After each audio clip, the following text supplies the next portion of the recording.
Welcome to Power Talk Radio, where you can listen and learn from celebrities, icons, and everyday hardworking women. Their stories will empower and motivate you to be the best you can be. Our host, Tonya DeCosimo, is the founder of p.o.w.e.r, professional organization of women of excellence recognized, and editor-in-chief of p.o.w.e.r magazine. She is also an author, columnist, and has worked successfully for 30 years in the advertising and publishing industry. Welcome to today's program. Here's Tonya. Welcome to Power Talk Radio. I'm your host, Tonya DeCosimo, and I am thrilled to be joined by author and six-time Emmy award-winning newscaster and television host, Harris Faulkner. Now, Harris is the host of the Faulkner Focus. It's a daily daytime show, and she is also the co-anchor of Outnumbered. How are you, beautiful, talented Harris? Oh my goodness. Thank you, Tonya. It's so good to see you. And we get to talk about something that I love to talk about today. Obviously, TV news is upmost right now because of the election that's coming up. But even beyond all of that is a relationship with the good Lord. And I tell you, I never thought I'd be writing this book. I thought prophesizing and journalism don't go together, but that's not what I've been asked to do. I'm continuing the divine assignment that God has put on my life to be a witness and to tell other people's journeys and stories. And in this case, to tell the testimonies of people who lead the path for the rest of us to follow in our own faith walks right back to God. A lot of people have fallen away from their faith. It's been challenged, as you know, as of recent with the pandemic, with a whole lot of things. So life is challenging, period. Yes. But this journey that I'm on right now, meeting people who are believers, who have testimony, is a huge blessing. And I'm just so glad to be on it. Well, we are blessed to have you. We need more people like you in this world. But let's go back. Before we get into the book, I want to talk about your upbringing. So your dad was in the Army, okay? How did your upbringing as an Army brat, how did that focus and shape your life and your career path? Well, you hit the nail on the head with the word focus. It's why it's part of the title of my show, The Faulkner Focus. When you live with a military leader, which my father was, he was a combat pilot, retired lieutenant colonel. When you live with someone who leads so many and understands that leadership begins with the relationships that you have with the men and women who are following you, then you learn to focus in on what makes them successful. And you're part of a household that is always mission oriented. I mean, the laundry was a mission. Everything was a mission. And there was a way to do it, to get it done, with the most function and as quickly as possible. And I laugh about that now, but every now and then my two teenagers in my house, I have two daughters, one is 13, one is 15. So 8th and 10th graders, respectively. They'll say, Mom, really, are we on one of Grandpa's missions now? I'm trying to watch TV. Can I fold later? No, you got to fold now. Fold while you're watching TV. In fact, when the commercial comes, double time it. Oh, that's so So funny. I think just in terms of discipline and being able to take a task and see it through, I finish what I start. That's one of the big takeaways of growing up, what I call brat, military brat. Born, raised, and transferred. It's an acronym to me, not just a word. Well, I'm sure everybody's drawers and closets at your house are tip-top shape. It's so true. Oh my gosh. You're feeling me, aren't you? You get my vibe. I am this organization. Yes. My father went to military school, so believe me, my drawers look pretty good too. Oh, yeah, everything's all in its place. I love it. That's a great. I will say this too. In a world that literally, it feels like at times is pressing against the idea of law and order. Yeah. And is almost embracing the chaotic nature of division. That's where I think our country can be right now. It doesn't have to be, but it can settle into that if we let ourselves. In that type of environment, growing up military is really important because my dad was just such a patriot. And I never lose sight of being in the greatest country in the world. And while it may be tough for us at times, we are still a beacon of light for the rest of the world. So I have a lot of faith, and I pray for our country. I do more than just have hope. Hope is not a strategy, but prayer is a strategic, vital step and action that we can take. And I believe that we will go forward and do better than the place where we are in now, and just as we've done better than the past. So let's get right into your book. I mean, faith still moves mountains, miraculous stories of the healing power of prayer. So what made you decide to write this book now? Well, the message that faith still moves mountains is critical to me. I think that, when we were indoors for so long in lockdown, and I live in a cobalt blue state of New Jersey, so our lockdown was extended. Other parts of the country, it depended on where you were, but we had so much COVID in our atmosphere, and it was a killer among us. The East Coast got hit pretty hard very early on. So when you're indoors and you realize that the good Lord has given you a way to have relationship with the people around you in ways that you haven't had. I mean, I'd never spent that much time with my children since they were born and I was on maternity leave. And these are the years that matter. One was 10, one was 12. We've been in this for 3 years now with COVID. So that's where they were. They were going to school in my house. I had a temporary television studio that became a permanent television studio over time. We were all on the same bandwidth. They did a science project. Sometimes my video would glitch. I mean, we're all in the same pot, right together, pot of gold, I would say. What I learned from that was, I don't think I was effectively using my time right before. And being in the house like that, I had to come up with a way to make big things happen without ever leaving my threshold. So I prayed more in my life at that time during those lockdowns than I remember ever before in my life. Because as a child, you learn your faith through your family, through your parents, and they take you to church and they teach you to pray and all of that. But left to our own devices, sometimes we can fall away from the prescription that prayer can be in our lives. And you don't have to wait to need the prescription, but you should employ it at all times because it indemnifies you too. It protects you too. So there we were in the house, and things kept happening. They kept going wrong. One day I slipped and fell. I got a 4-inch cut across my eye, and I couldn't go to an emergency room because they were saying, you can't come in. We're treating people with COVID. Our death count is too great. You can't come in. Wow. I reached out to a friend of mine on the West Coast, and who's a surgeon. He talked my husband and I through it, and it was peroxide, alcohol, and some duct tape. Even the makeup artist couldn't tell over time. I had a scar, but now it's gone. I was going to say, I don't see a scar. Well, I have on makeup now. But I learned from that situation that I was trying too hard to make everything perfect for everybody. And that the mountains that needed moving in our lives as a family didn't have anything to do with ordering something off of Amazon. It wasn't a matter of getting everything to the house and making it all perfect. It was keeping a relationship with each other. So we set a time every day in which we would pray.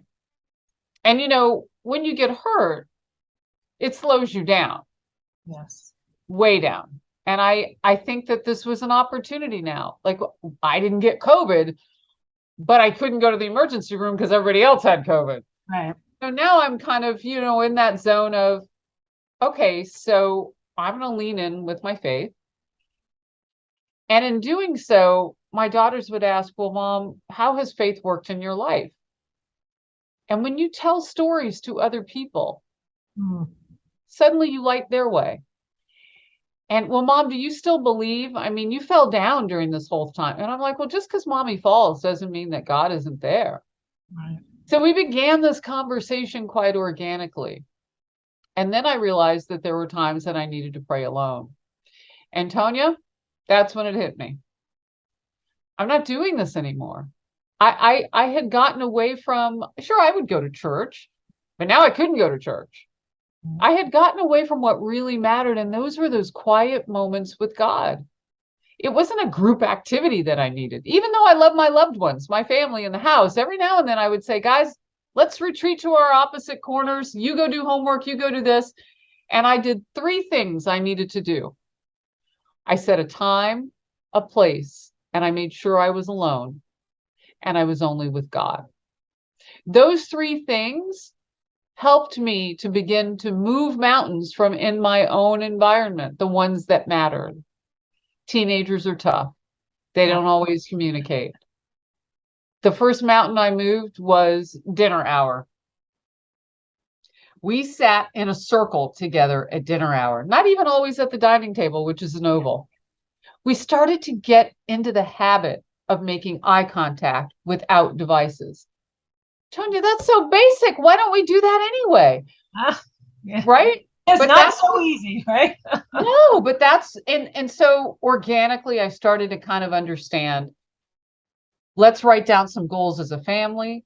I'm working on goals by myself, and I can work on those goals through prayer, even in lockdown. I can still move mountains, whatever those things are. I prayed for healing. I read all these books on scar revival when you can't go to the store. So, I mean, it was pretty amazing. You became an expert. Yeah, well, sort of, right?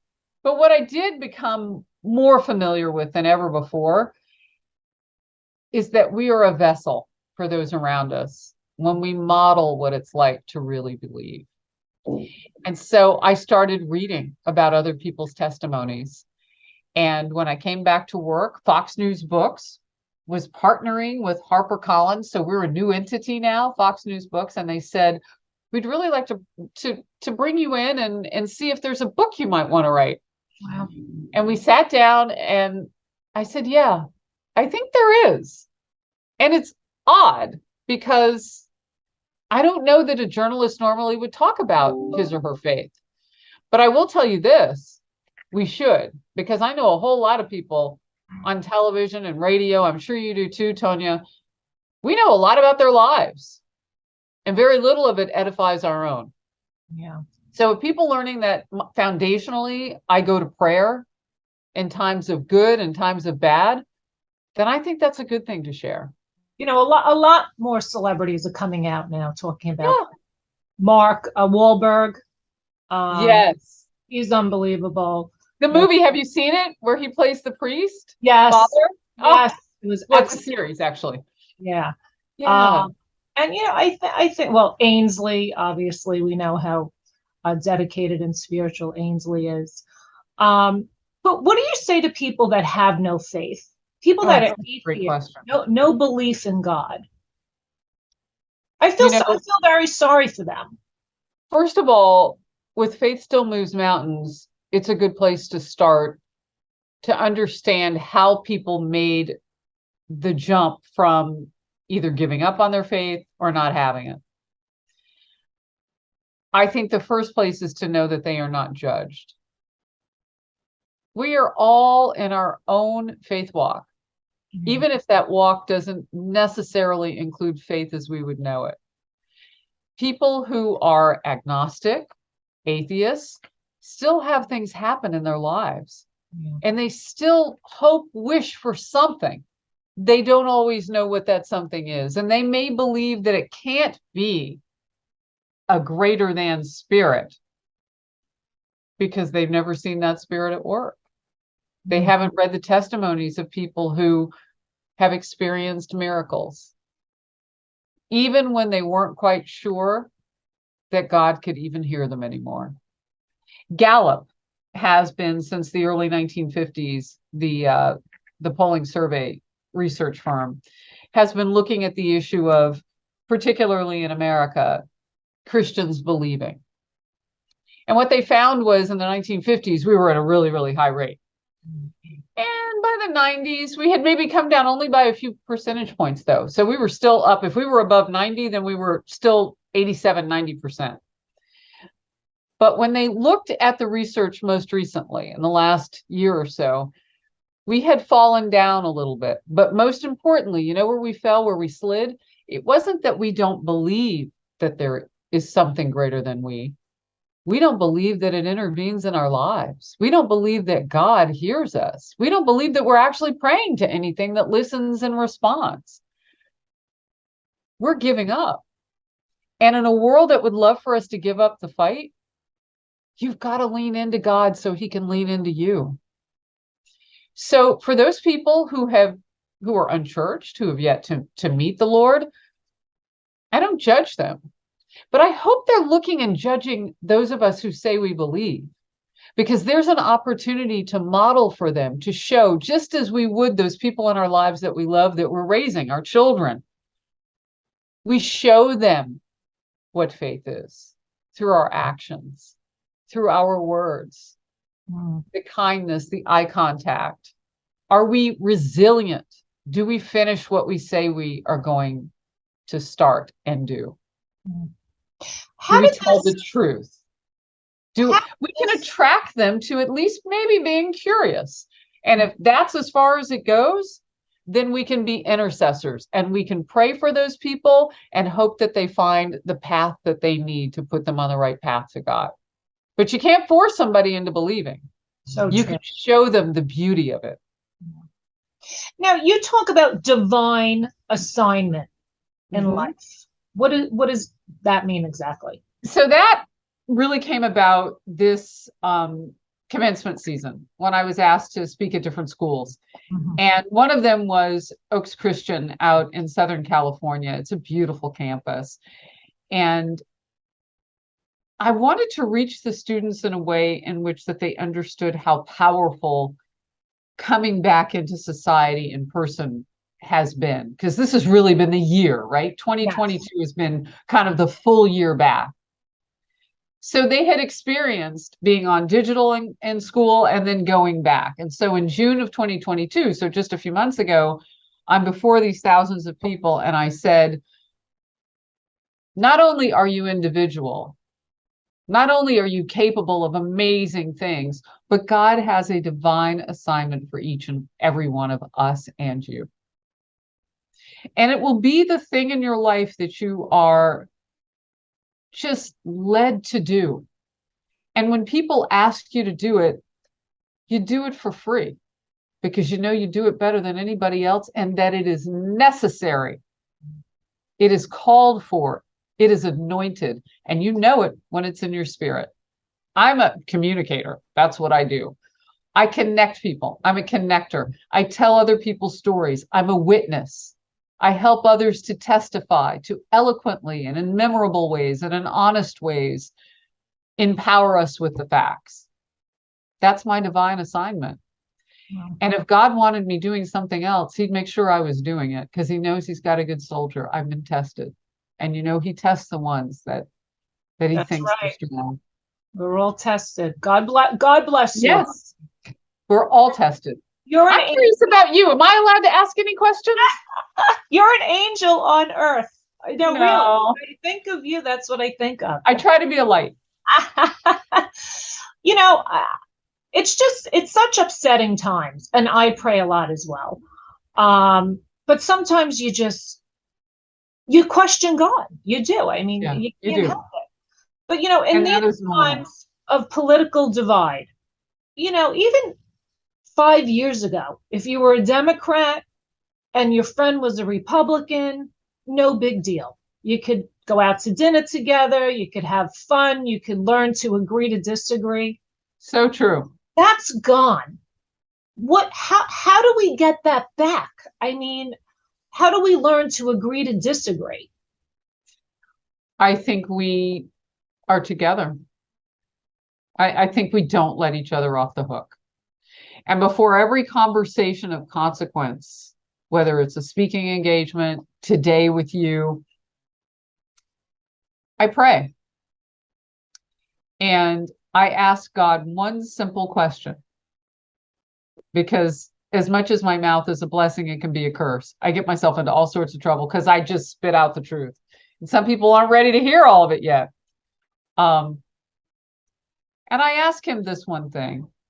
Lord, would you help me in those moments that I need to be silent?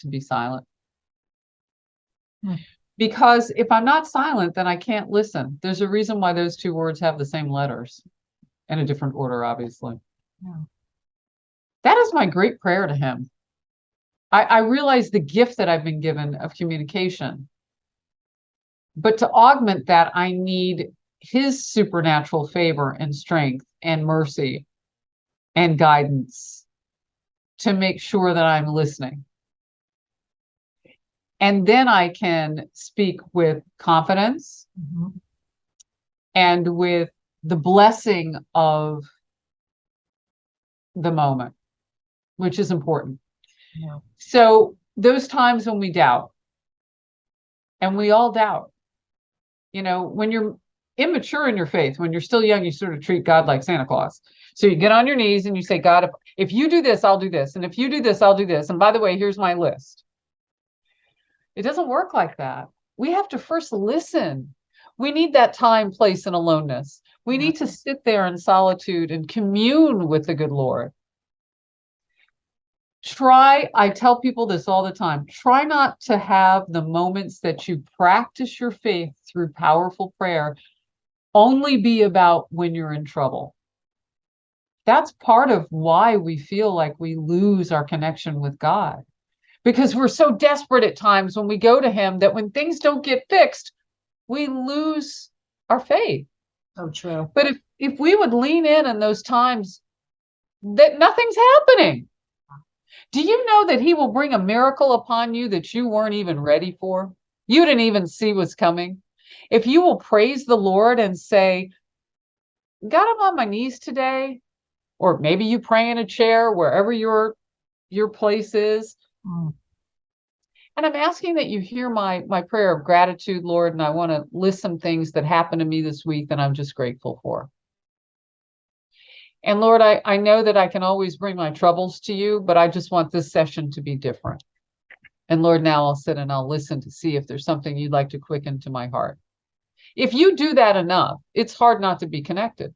Right. But if the only time you ever go is for help and oh my gosh, and blah, blah, blah, blah, blah, blah, blah, blah, blah, it's hard to see when God is answering you back because sometimes he says no and you missed it.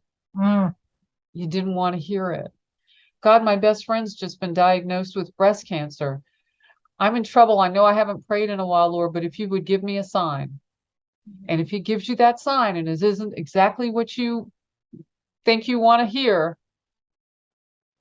you lose faith. You think, well, God didn't hear me, or he doesn't care that I'm praying, or he doesn't really do miracles. We can't see the total plan. And that's where faith comes in.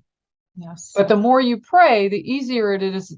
To me, it's such a strategic, vital action to take. Lines of communication. The more you keep that line of communication open, the easier it is to believe that when God tells you no, when he shows you a sign, that in his timing, he's not ready to do that one thing you keep asking for, that you know something's coming because he does hear you. We make a plan and God laughs. Sometimes he does, because you know what we do? We're unfaithful. We'll make a plan. We'll tell God about it. And we'll say, God, if you could help me work on this plan. And you know what we do? We're like unfaithful wives. We'll then go up the street and we'll tell our friends and we'll say, well, I prayed about it, but what do you guys think? And whatever you guys think is what I'm going to do. And God's probably like, wait a minute, you came to me. I'm working on your problem. I'm not a Pop-Tart. I'm paraphrasing the Lord. But we do have to, when we lean in, always finish within your timing. I'm not saying don't share things with your friends and family, but you can't possibly go down the block and expect them to solve all of your problems when you've just put everything in the Lord's hands. I was going to mention the prayer closet. It's one of my favorite chapters in the book. Ernestine Reese, in her 80s, a big twister hit in 2019. You may remember because former President Trump went and visited the area in Lee County where homes were decimated. Yes. Her house down to the foundation. Do you know what wasn't destroyed? Her prayer closet. She was in it. Wow. She suffered a broken hip. That was fixable. She prayed the whole time. And I tell her testimony in her words. And I mean, it's so powerful to hear someone, even in those moments, God, I thank you. Lord, I throw all of my gratitude your way as I'm stuck in this place with the storm around me. I am in my prayer closet. Remember, you got to have a place to go to pray. Yes. Ernestine definitely had that. And the good Lord saved her inside that space. It's really an amazing story. And she's somebody who's believed her whole life. And then the ultimate test came, and she didn't let go. That's just one of the testimonies. We're all being tested every day. Yeah, we are. So, Tonya, I'm curious, in what you know from listeners of your show, what is the one thing that people say they believe or they don't believe about faith? What do you hear? You know, it's pretty sad, to be honest. And it's just happening more now than ever, where people are just losing their faith. Even going to church. I go to church every Sunday. Does it make me a better person? No, I choose to go to church. But I look around and the church is empty.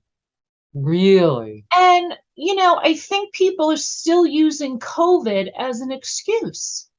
But the stores are packed. You go to the mall's packed. Wow. People are going to restaurants. People are going to parties. And I look around and I just get so upset. And I said to a friend of mine, I used to see you in church. I don't see you anymore. Well, more of an acquaintance, I should say. And, oh, well, I don't go because of COVID. I watch it on TV. I watch Mass on TV. Wow. Again, I can't judge people, but Yeah. I see a lot of excuses today because of COVID. I see a lot of people very depressed today. More people than ever are on medication for depression. My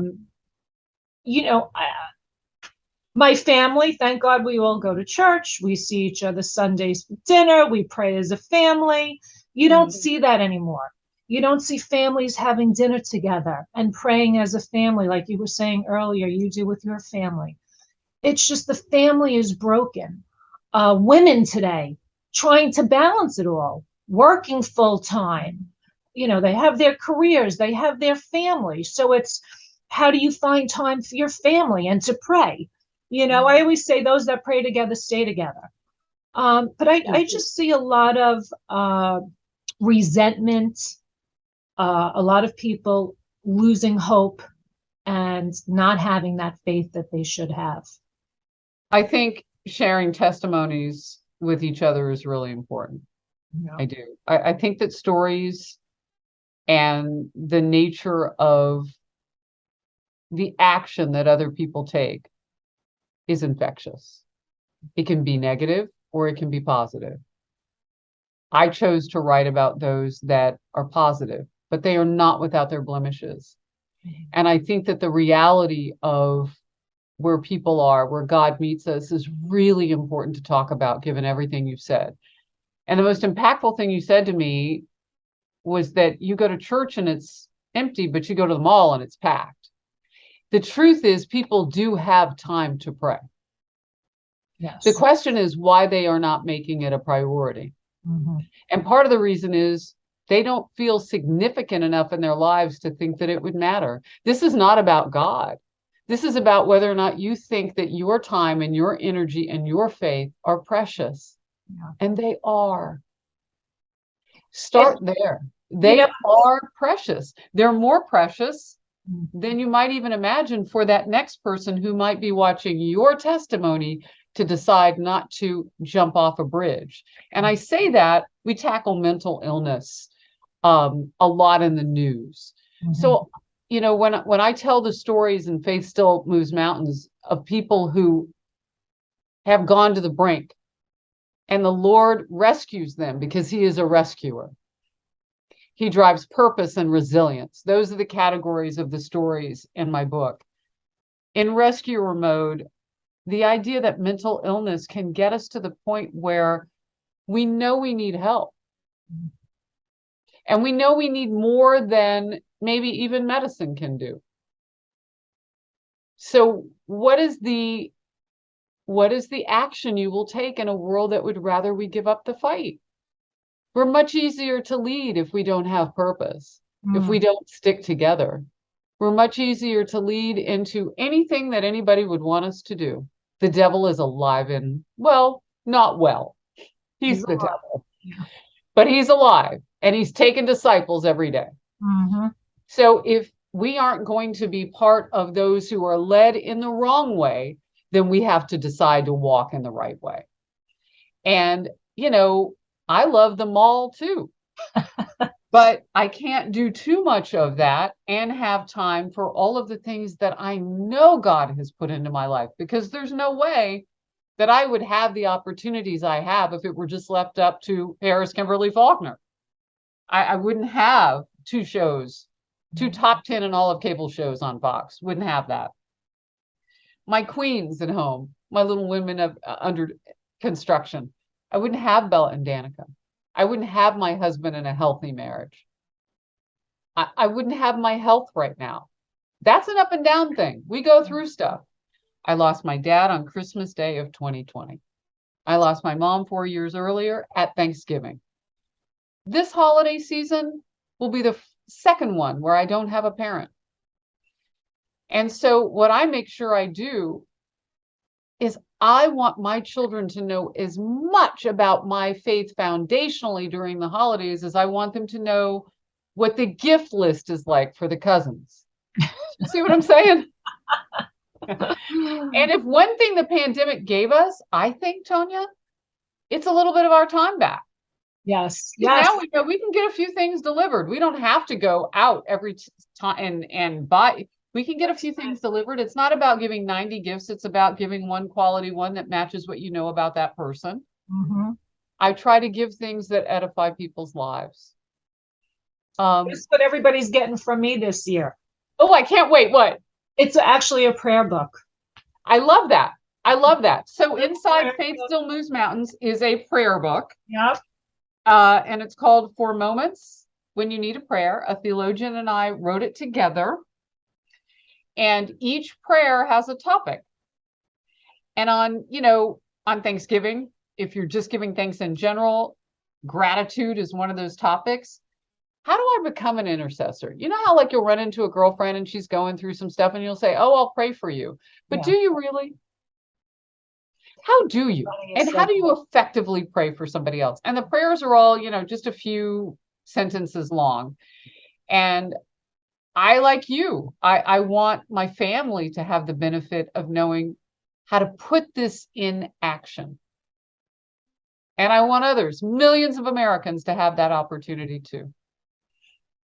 You're an amazing person. Like I said, so are you. You're an angel. But I have another question for you. How do you balance it all? You are so busy doing a million things. How do you balance it all? So the first thing I do when I get up in the morning is I give that entire day to God. In fact, this morning I had so much to do with my husband out of town for a few days. My girls have their science quizzes and everything else. Our day starts around 5:45 or so with everybody. And I said, God, I give you this day because it's too much for me. Lord, you've so mightily blessed me. I don't know what to do with it all. And I give him the broken parts too. This week, especially as we head into November, I miss my mom. Sorry. She was the most spiritual person I have ever met in my life. She never lost her faith. And I miss her. I miss her guidance in telling me that it's okay to make a mistake. Yeah. It's okay to be tired. This is not a race. It's okay to just want to hug your girls and not go anywhere. It's okay. You have permission to do nothing. You can put it on the calendar. So I give it all to him, including particularly the broken parts. And I say, whatever you help me with today is what I will accomplish. And forgive me in advance if I don't recognize the fact that it's enough. Yeah. Because I'm human. Things will go right and then you want more. Mm-hmm. Things will go right again and then you want more, and then something will happen bad and you'll say, why is this happening? So It's a true. balance. Life is a balance in general. So that's the first thing I do. Now you're going to laugh at the second part, and because you've gotten to know me a little bit, you're going to know that this is probably embarrassing, but I'm going to say it anyway. Okay. I have a blackboard in 2 places in my house, one in my closet, one in the laundry room, Okay. one in my office. In fact, if I turn this around, I don't know if you can you see that blackboard? Yes. Oh. Yeah. All right. Everybody's got something to do. I am like the general, and I give everybody a mission. I have become my parents. Tonya, I've become them. And so everybody's got their mission, and I make sure everybody's got their thing. I don't try to overload them, but I'm the 13-year-old. This is you today. When you get home from school, I need you unloading the dishwasher. The 15-year-old, when you get home from school, I need you separating all the laundry, and we'll start the procession. So I have a lot of help at home because I designate the role of mom. It's a lot easier now because the first thing I do in the morning is ask for help from the one entity in my life, the good Lord, who I know doesn't need anything other than my love to get it all done. So, busy woman, busy lady. Yes, what's next for you? Well, next. We're doing election rehearsals, so I'm just going to give you what's next. Okay. I want to put you to sleep on it. Or as my husband says, you're stressing me out with your schedule. Sit down. So in a little while, we're going to start election because we're 2 weeks out now from the midterms. And I have to be honest with you, the input and engagement of voters right now on both sides of the political aisle, just in terms of getting to the polls early and all of that. I mean, look at Georgia's early voting, a place where they said the election laws were, what did they say? Crazy. Jim Crow 2.0. Yeah. That's what they said. We won't get too steeped into politics here, but everybody's going to the polls there, in person, early voting, and we're still 2 weeks out. So with all of that engagement, we're going to try and make sure that election night is something that I will have my own studio that night that they'll come to for Voters' Voices, which is something I do on my program, the Faulkner Focus. And we'll have a live audience, and we'll be able to, with magic and technology, focus group that audience in real time. So that'll be fun. The book comes out on November 15th. Yay. The next week after election. I know, I'm so excited. And I am going to just live in that moment with people. It is doing very well in pre-order, so I'm very blessed for that. And people can go to foxnewsbooks.com, Amazon, Barnes & Noble, anywhere now, and they can pre-order their copy. And then I'll have some exclusive engagements as an author. I'll go to the villages.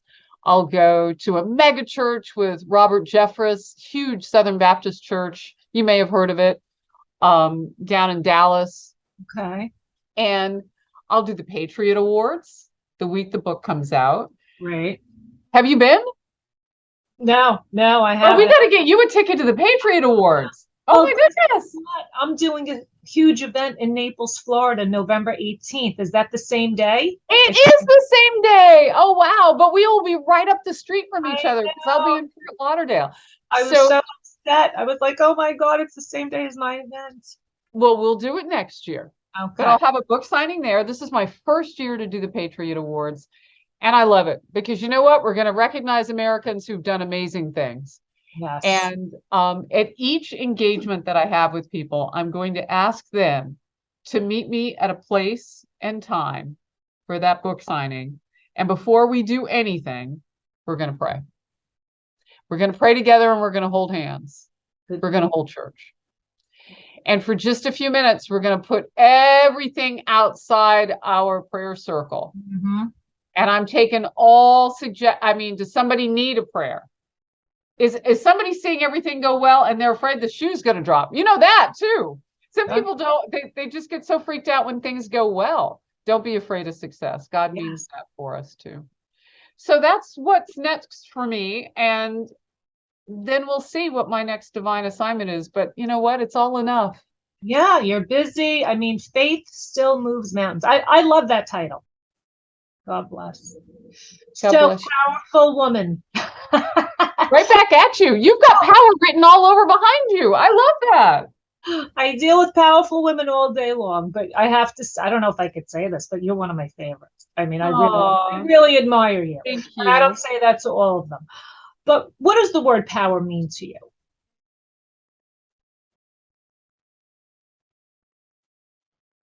Courage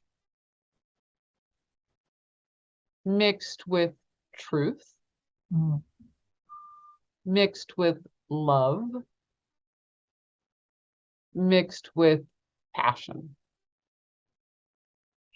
And when you bundle that together, that makes us unstoppable. That love is a divine love. Love of our fellow men and women, of those close to us and those we don't know. Loving in its purest form. Passion is something that happens when you're dedicated to something. Others are counting on you and you deliver. Or as my 15-year-old would say, you're clutch. You've got that passion. Courage is something I think we're missing. Mm. When I think of Uvalde, Texas, and those cops who didn't go into that school, thank goodness for the border patrolmen. Courage. You got to have courage. You shouldn't be able to lead a snail across the floor if you don't have courage.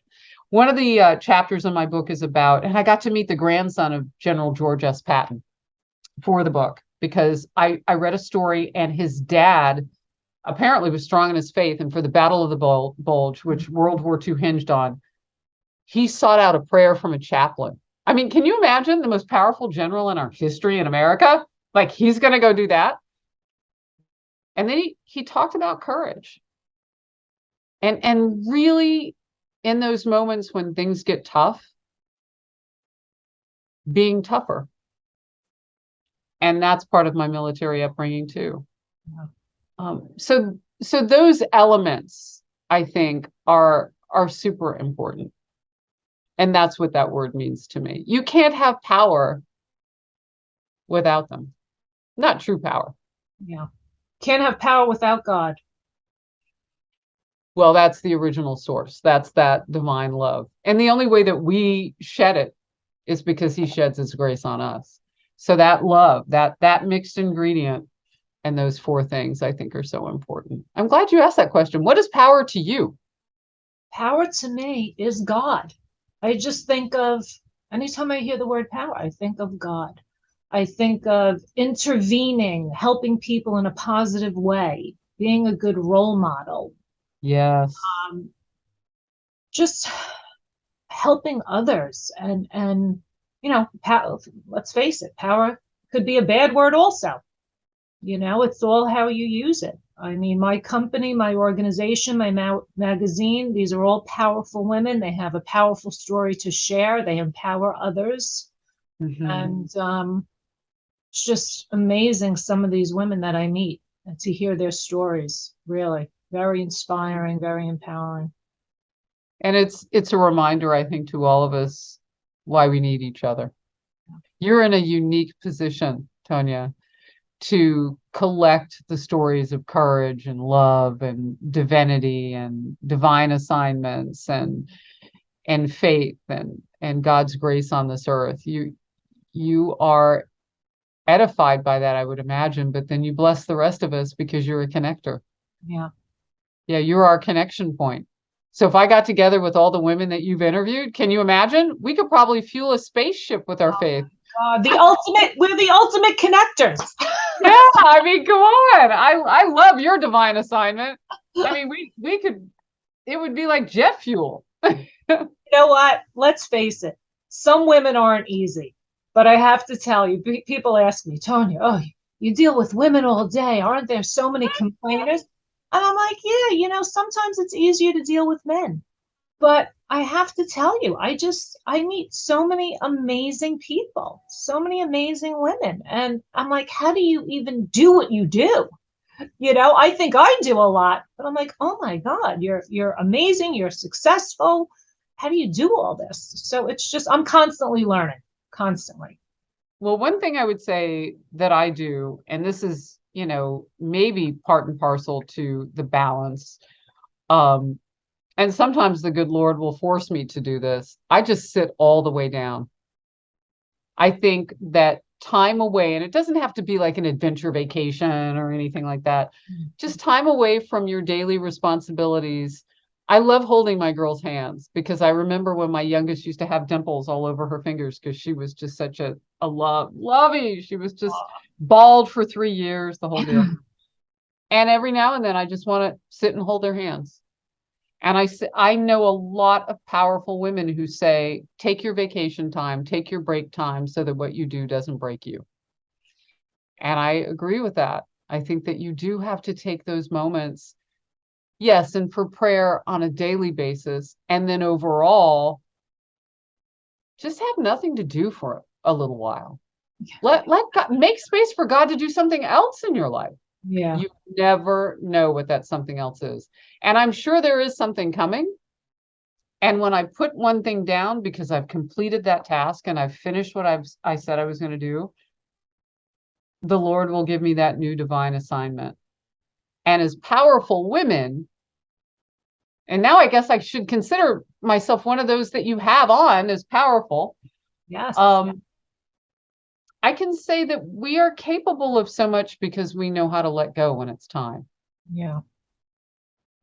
Yeah. What do they say? Let go, let God. Exactly. And He will. Yes. Let go, let God. Well, I have to tell you, you made my day. You made my week. You made my month. You made my year. Aww. Well, you made mine, and I hope everybody gets a copy of Faith Still Moves Mountains. Yes, I can't wait. And that is my gift to everybody for Christmas, my family. They're getting your book. They're getting a prayer book. And I have my own copy. It's the only one. oh, beautiful. Actually, my daughters have already written in it. I will show you that page. But yes, it comes out on the 15th. I'm so excited. And I am so, so blessed and grateful that you would talk about Faith Still Moves Mountains on your show and with all of your listeners. So thank you, Tonya. Thank you, Harris. And God bless you. And I'm excited to have you in the winter issue of Power Magazine. Yay! I'm so excited for that. And just tell everybody, where can they find you? I know they really know where to find you, but if they want to email you, or is there any way for people to get in touch with you directly? Oh my gosh. So my social media is actually really interactive.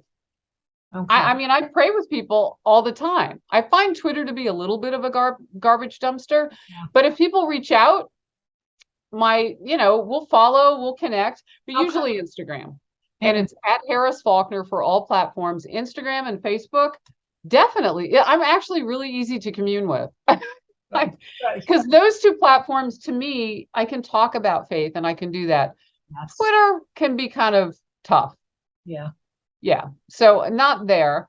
But I mean, I'm right there on Amazon. I'm right there on Barnes & Noble. Connect. Absolutely. Harris Faulkner, everyone. Faith still moves mountains. It does. It does. Yay. Thank you. Thank you. Bye. God bless you. Forward to our next episode featuring another empowering woman.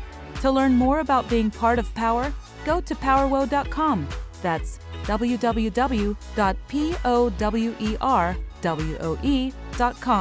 and follow us on social media.